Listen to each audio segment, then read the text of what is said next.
I'm going to go over 18 things that need to be changed in the new ARK Survival of the Fittest if Wildcard wants this game to last. Some of these are my personal opinions, so if you don't like something that I mentioned, leave a comment. That way if Wildcard watches this video, they'll know what the majority of the player base wants. And if you think of anything that I've missed, you can mention that in the comments too. I do want to say before we jump into it, I've been enjoying the hell out of this game. I know this is a video about the problems and the things that need fixing, but overall, this game has been a blast. The first thing I think they need to add is leaderboards. They should have an all-time leaderboard for KD ratio, player kills, player dino kills, and for wins. And another thing, I think they should have skins that you can unlock for getting a certain amount of wins or a certain amount of kills, or possibly even giving some for a certain amount of experience gained. But definitely some skins for wins and player kill count or player dino kill count. Now let's talk about the servers. The way they currently have it set up is just not the most efficient way to do things.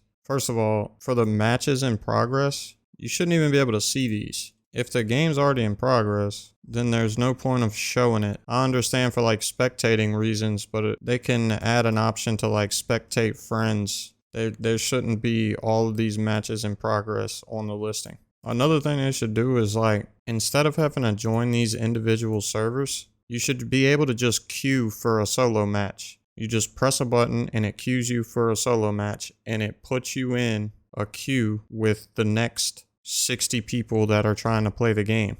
And whenever there's 60 players ready to play the game, it puts you in the match. Doing it like this is just such a waste of time. The next thing that needs to be changed is the whole character creation process. It's not bad if it's your first time doing it, but you have to do this every time you start a new match. You got to create your character. Of course, you can save presets and then load presets, but like even going through this process, so like I'm gonna load the preset, then I gotta change it to female, then I have to type in my name again. I shouldn't have to do this every time. Once you create a character, it should allow you to just spawn in with your already created character. And then once I'm in the game, I can press F and go to the scissors, and I have to redo my hairstyle and my hair color every game too, which is just, it's pointless. Like, you shouldn't have to do this every time. Once you pick your hairstyle and hair color, it should start off with that, and then if you want to change it from that, then you should be able to. But it should keep it as your last hairstyle and hair color. I know I could just leave it default, but if I want my character to look a certain way, I shouldn't have to change it every time. And then for solos, you have to rename your tribe every time, which I don't even really think it's necessary to have a tribe. But if they want to leave the tribe for solos, let the tribe name be the last thing you named it, and then if the player wants to change it from there, they can. But I shouldn't have to change it from default every time. And then I have to repaint my tribe flag every time, which you can load it and save whatever you drew on here, but it should be already on there. And then if you want to change it, you can. So I'm going to go to the saved paintings, load the painting. This is another problem.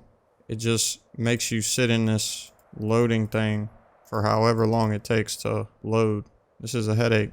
So you're allowed to paint your character too in the pregame lobby. But this one has the same problem that the tribe flag and the character creation process has. You have to save presets and then load in the preset every time that you start a new match. Instead of it just loading in the paint from your last game, you have to go through this entire process. But this one is actually a lot worse. Whenever you load in the character paint, if you painted your entire character's body, it'll just straight DC you from the game. And if the match is about to start and you're at like 55 total players out of 60, there's a good chance that you're going to miss that game, and then you're going to have to wait for a whole nother 60 people to join in. I tried loading in the paint for my character like 4 times in a row in this pregame lobby, and it didn't load in the paint one time. I got DC'd every single time. So hopefully they come out with a fix for this soon. And I spawned in stuck. I wasn't even going to mention this, but I guess this is another thing. Oh, and look at the pregame lobby. Like, I think the statues are pretty cool, but like everything else, it's nothing. And another thing, the menus. So like half of these menu settings aren't even for survival of the fittest. It's just copy pasted from the regular ARK. Like, give default survivor items. There is no default survival items. I have it checked and I don't. There is no inventory, so I can't get those. Like all of this stuff that's on here that has no point being in here needs to be removed. And for the key bindings, like use slot item 1 through 10, some of them are useful, but most of them aren't. Most of these key bindings are useless. Like drop item, drag body, useless. Your inventory is useless. Craftables, useless. Anyway, you get the point. They need to remove the ones that are useless. Another thing is the ping. So watch. I'm gonna wait towards the end. That way I don't get killed while I'm trying to show y'all. But watch the ping.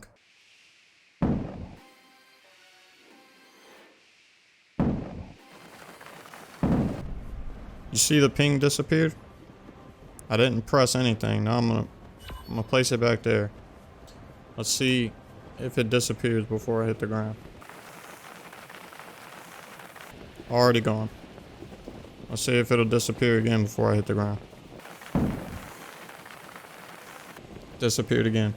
Disappeared 3 times before I even hit the ground. They need to fix that. I think they need to add some type of tutorial in the beginning if it's your first time playing the game. I know they have like a few little sentences on the side whenever you're dropping in that kind of give you the gist of what's happening. And then whenever you pull up your weapon wheel, they have little icons that show you what button to press to do certain things. But I think this needs to be explained a little bit better in detail. Because for me personally, it was kind of confusing whenever I was first starting out.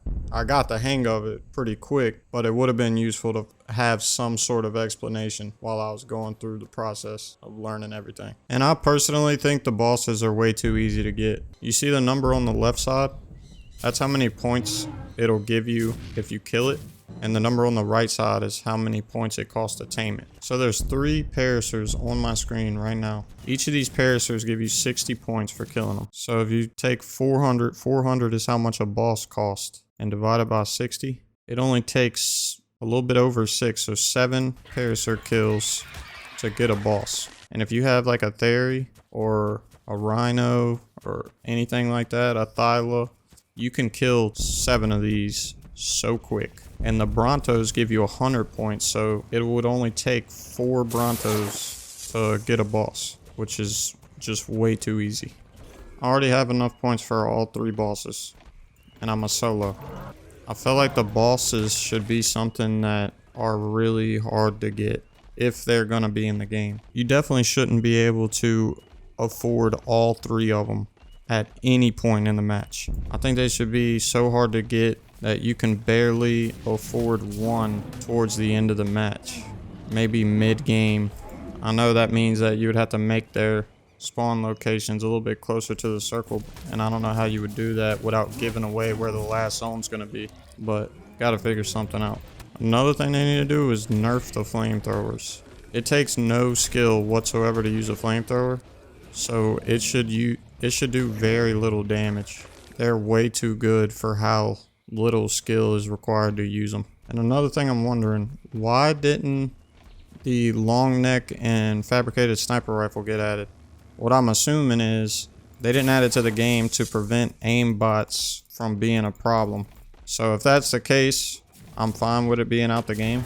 But if it's a different reason other than aimbot, they need to add long necks and fabricated sniper rifles to the game. I think it would completely change how the game is played altogether. Something that needs to be changed with Thylas. So if the circle is ending in redwoods, Thylas can literally just sit up at the top of trees until everybody dies. Or at least until the last few tribes die. And they can hide in the bush parts of the tree. They need to make it to where Thylas can't climb the redwood trees. Because this is... obviously, this is pretty fucking broken. I'm not going to talk about their damage. They seem a little too OP compared to everything else. And faster than everything else. They just jump away from people, and then you can use your weapons on their back too and just shoot. Keep running away from Theories or whatever else anybody's using, and just keep shooting them with rockets or flame arrows or combo. But yeah, definitely climbing the redwood trees should not be a thing. This needs to be removed. And I think they need to add a weapon hotbar. Like, I know you can set keybinds for all of these, But for the ones that you have to swap in between multiple weapons, like this, all of these have multiple weapons in the slots. Of course, the blood bags don't, but everything else, you have to pull up this menu and swap to it. I think a hotbar would prevent this or add more options to this wheel. That way we can set keybinds to each individual weapon instead of having to come in here and change it. Swapping in between these two doesn't really matter once you do it the first time, or these. But for this, the flamethrower and the rocket being on the same one, don't want to have to swap in between those. Pull up this menu and swap in between these during a fight. The same thing goes with the narc nades and the regular grenades, oil jars, the net gun, and the crossbow with grapples, and the flame arrow with the bow and the combo. Another thing, these servers need larger player limits. I don't think 60 players on this big ass map is enough. Either it needs larger player limits or the maps need to be smaller, because there's not enough action until the circle starts to get a lot smaller.